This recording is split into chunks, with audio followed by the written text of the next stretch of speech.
Subscribe now and press the bell icon. Never miss an update. Hello friends, नमस्कार। मैं बुशन सिंह स्वागत करता हूं आप सभी लोगों का आपके अपने चैनल स्टडी विद बुशन पर। भारत के राष्ट्रीय प्रतीक से परीक्षा में आने वाले महत्वपूर्ण प्रश्नों को इस वीडियो के माध्यम से हम देखने वाले हैं, जो आपके आने वाले सभी SSC, bank, railway, police, Super TET, संघ लोक सेवा आयोग, राज्य लोक सेवा आयोग एवं विभिन्न प्रतियोगी परीक्षाओं में पूछे जाने वाले ये प्रश्न हैं। चलिए वीडियो की शुरुआत करते हैं। बस आप वीडियो को अंत तक देखिएगा, हर एक क्वेश्चन आपको याद हो जाएगा। पहले क्वेश्चन से शुरुआत करते हैं। भारत के राष्ट्रीय ध्वज की लंबाई और चौड़ाई का अनुपात आपको बताना है। 5:3, 3:2, 3:4, 2:3। तो भारत के राष्ट्रीय ध्वज की लंबाई और चौड़ाई जब भी आपसे पूछा जाए आपको याद रखना है 3:2। भारत के राष्ट्रीय ध्वज की चौड़ाई और लंबाई का अनुपात आपको बताना है। उसी क्वेश्चन को पलट के पूछा गया है। तो भारत के राष्ट्रीय ध्वज की चौड़ाई और लंबाई का अनुपात होता है 2:3। अगला प्रश्न देखते हैं। भारत के राष्ट्रीय ध्वज के मध्य में बने धर्मचक्र का रंग क्या है? समुद्री नीला, गहरा नीला, काला, हरा। तो भारत के राष्ट्रीय ध्वज के मध्य में बने धर्मचक्र का रंग गहरा नीला होता है। ऑप्शन नंबर बी बिल्कुल सही जवाब हो जाएगा। अगला प्रश्न देखते हैं। भारत के राष्ट्रीय ध्वज के चक्र में कितनी तीलियां हैं? 20, 22, 23, 24। भारत के राष्ट्रीय ध्वज के चक्र में 24 तीलियां हैं। ऑप्शन नंबर डी बिल्कुल सही जवाब है। अगला क्वेश्चन देखते हैं। स्वतंत्र भारत के राष्ट्रीय ध्वज का डिजाइन निम्नलिखित में से किसने बनाया था? महात्मा गांधी, बंकिम चंद्र चटर्जी, रविंद्रनाथ टैगोर, पिंगाली वेंकैया। स्वतंत्र भारत के राष्ट्रीय ध्वज की डिजाइन पिंगाली वेंकैया ने बनाई थी। Option number D right answer हो जाएगा। भारत का राष्ट्रीय गान नेशनल एंथम है। आपको बताना है वंदे मातरम, सारे जहां से अच्छा, जन गण मन, हिंद देश का प्यारा झंडा। भारत का राष्ट्रीय गान जन गण मन है। ऑप्शन नंबर सी सही जवाब हो जाएगा। भारत के राष्ट्रीय गान के रचयिता कौन है? बंकिम चंद्र चटर्जी, रविंद्रनाथ टैगोर, सरोजिनी नायडू, अरविंद घोष। भारत के राष्ट्रीय गान के रचयिता हैं Rabindranath Tagore. Option number B right answer हो जाएगा।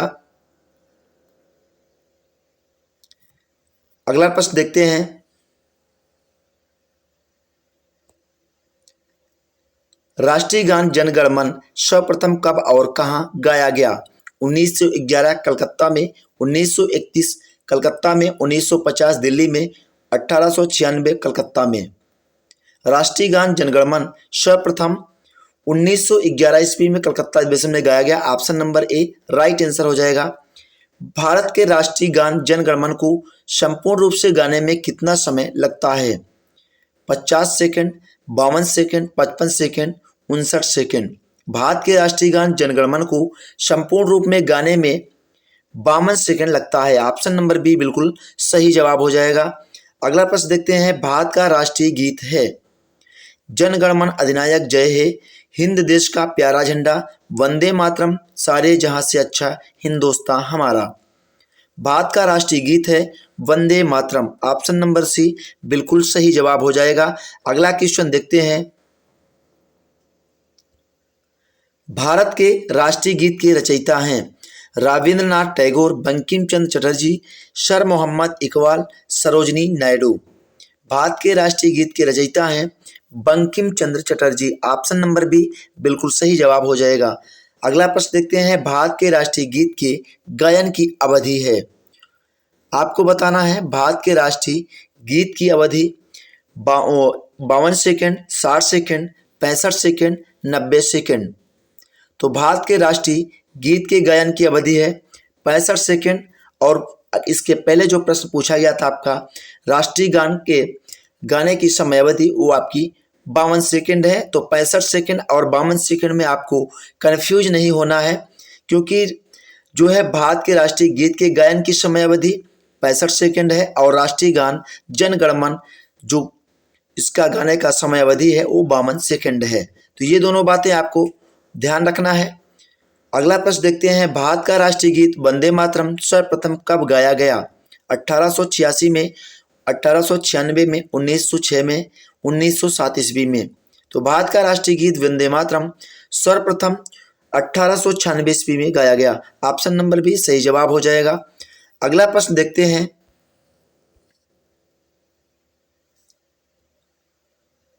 भारत का राष्ट्रीय गीत वंदे मातरम किस ग्रंथ से संकलित है?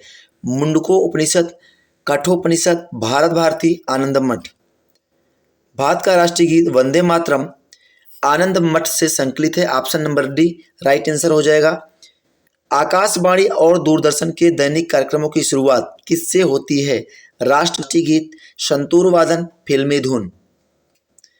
आकाशवाणी और दूरदर्शन के दैनिक कार्यक्रमों की शुरुआत राष्ट्रीय गीत से होती है। Option number B right answer हो जाएगा। सारनाथ स्थित राष्ट्रीय स्तंभ का कौन सा भाग राष्ट्रीय प्रतीक चिन्ह के रूप में लिया गया है? शीर्ष भाग, मध्य भाग, आधार भाग, पूरा भाग। तो सारनाथ स्थित राष्ट्रीय स्तंभ का शीर्ष भाग राष्ट्रीय प्रतीक या चिन्ह के रूप में लिया गया है। भारत के राष्ट्रीय प्रतीक में निम्नलिखित में से कौन सा पशु दृष्टिगत नहीं है? सिंह, सांड, घोड़ा, हिरण।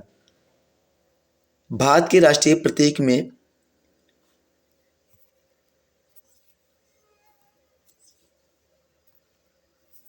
हिरण जो है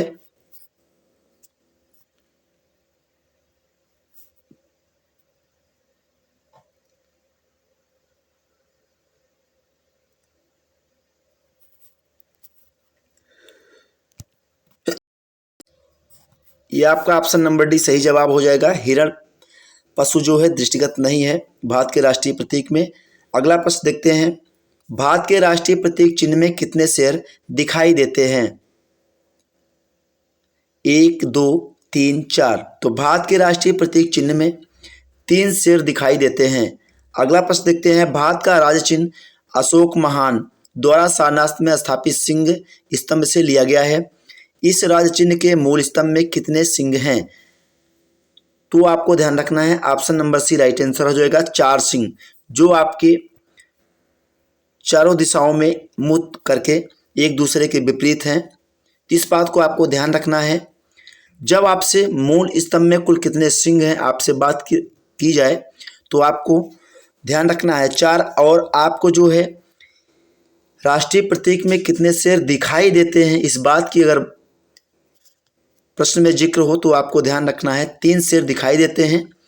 एक शेर जो है अपोजिट में रहता है वो दिखाई नहीं देता है, इसलिए दोनों क्वेश्चन को आपको अच्छे से ध्यान रखना है। अगला प्रश्न देखते हैं। भारत के राष्ट्रीय संवत के रूप में किस संवत को मान्यता प्रदान की गई है? विक्रमी संवत, शक संवत, कोल्लम संवत, ग्रेगोरियन संवत। तो भारत के राष्ट्रीय संवत के रूप में शक संवत को मान्यता प्रदान की गई है। अगला प्रश्न देखते हैं। शक संवत पर आधारित राष्ट्रीय पंचांग प्रथम मास होता है। मास यानी महीना आपको बताना है। प्रथम महीना कौन सा होता है? चैत्र, बैसाख, माघ, कार्तिक।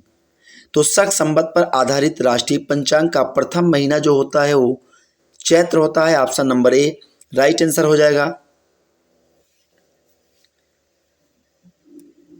देखिए ये हिंदी महीनों में यही नाम चलता है, चैत्र, बैसाख, जेठ, आषाढ़, श्रावण, भाद्रव।